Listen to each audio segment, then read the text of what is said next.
about, so I'm getting straight up vulnerable with you today. So, let's do this. Journalism. When I was a kid, this is what I thought it would be. In the middle of the action, gathering information, telling stories, it was going to be freaking awesome.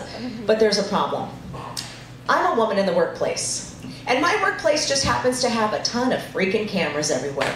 And had I known that when I was a kid, and making this decision, I may have chosen print, because look at this chick. I was wearing my brother's clothes in this photo and thought it was cool. I was a tomboy. I didn't care about fashion. I cared about getting good grades. I cared about playing sports. Fashion was not a priority. But little did I know that priority would end up changing. Not right in the beginning of my career. In the beginning, I was, out. I wore the same 5 suits over and over again. I just changed the shirt underneath. It wasn't a big deal because I was out in the field. I was covering whatever was happening that day. So I was only on camera for like 2 minutes at a time. This is when I really built up my confidence in my career. I moved from city to city in Texas. Abilene, Amarillo, San Antonio, Dallas. And as those markets grew, so did the pressure to look a certain way. I started getting angry comments from viewers. They didn't like my ponytails. They noticed I was wearing the same suit over and over again. So enter the consultants. Look at that. Wow.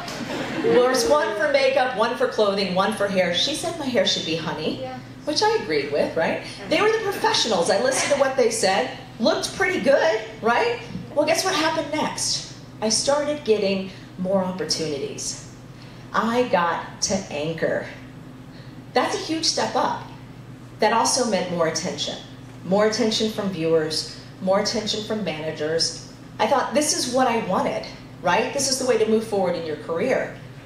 Little did I know, my focus, my personal focus, was starting to shift. I was no longer getting hard news stories. I was getting entertainment stories. And at the time, I was like, this is awesome, this is fun. I'm going to the Super Bowl and red carpet parties, but it was chipping away at my credibility one live shot at a time. This was the period of time when a very infamous photo in my life came out, and when we took the photo, it wasn't really anything bad, right? It's me, a girl from a different TV station. We were out having a great time, stuff that girls in their early 30s who were single do, and this photo was snapped, but a blogger ended up getting his hands on that photo. And when it was posted, it was cropped. And it didn't say 2 news girls having fun. It said Kim Fischer pole dancing. It made me really upset because obviously that wasn't the case. But I really took a step back in that moment and I was like, what am I doing? I'm not focusing on journalism anymore. I went from tomboy to paying way too much attention to my appearance. I was no longer focused on little guys like this, who lost his legs and continued to run races to raise money for other kids with disabilities. That's why I got into journalism. I decided I was going to take a step back and start focusing on what really matters. And when I moved to the state of Utah, I realized my passion, protecting women and children, was not a top priority here. So I was going to make it a priority. And I started doing those stories. Thank you. I started doing those stories and I realized that societal pressures play into what we do as working women every single day. I started to realize that we are supposed to smile, we're supposed to be pretty, we're supposed to be seen and not heard. It's about the appearance. When I posted this photo, more people commented on that stupid dress than Gloria freaking Steinem. I mean, really. And I also started to realize at this point that I was not seen in the same professional light as my male co-anchors. Yeah, I had to work twice as hard to earn the respect that was just freely given to them. And so guess what? I was like, all right, I'm gonna play the game. If I have to look a certain way to be taken seriously, let's go ahead and do it. That was my manager's decision, and I freaking hated it. I still hate it. And you know what? Viewers actually didn't like it either. I think they could tell I wasn't being authentic. I wasn't being me. And besides, it wasn't my hair that bothered people. Remember, honey, it's good. It was my clothing, because boobs. So, there's two slides missing. Oh no. Oh no, it's the best part. Hang on, I'm just gonna pause. Yeah, serious. Oh, okay.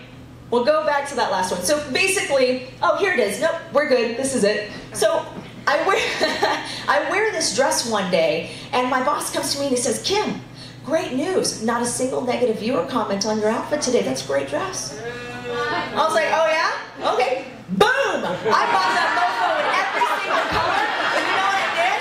I wore it nearly every day for 2 weeks. No viewer comments though. This helped me realize that I needed to stop thinking of my clothing as a reflection of myself when I'm on air, and more as a uniform, a news anchor uniform. Playing the game, it's something that women in the workplace just have to do, right? For me, it's my appearance. For you, it might be that person who interrupts you when you're in a meeting, or that person who stops you in the hall to talk to you about your family or your clothing as opposed to what you're working on that day. We all have to play the game in some way, shape, or form. So, the feminist in me hates to say this, but I don't know that this is going to 100% change. I think we're going to be able to fight it. I think we're going to make some progress. I don't know that we're going to completely change it. So what can we do? We can be the change that we want to see. If you catch yourself interrupting a woman in the meeting, or if you catch yourself paying attention to what she's wearing as opposed to what she's saying, stop yourself. And I'm going to tell you, it's hard because this is ingrained in our brains. But the more we do that, guys, you can join us too, the better life is going to be for the women around us. Thank you.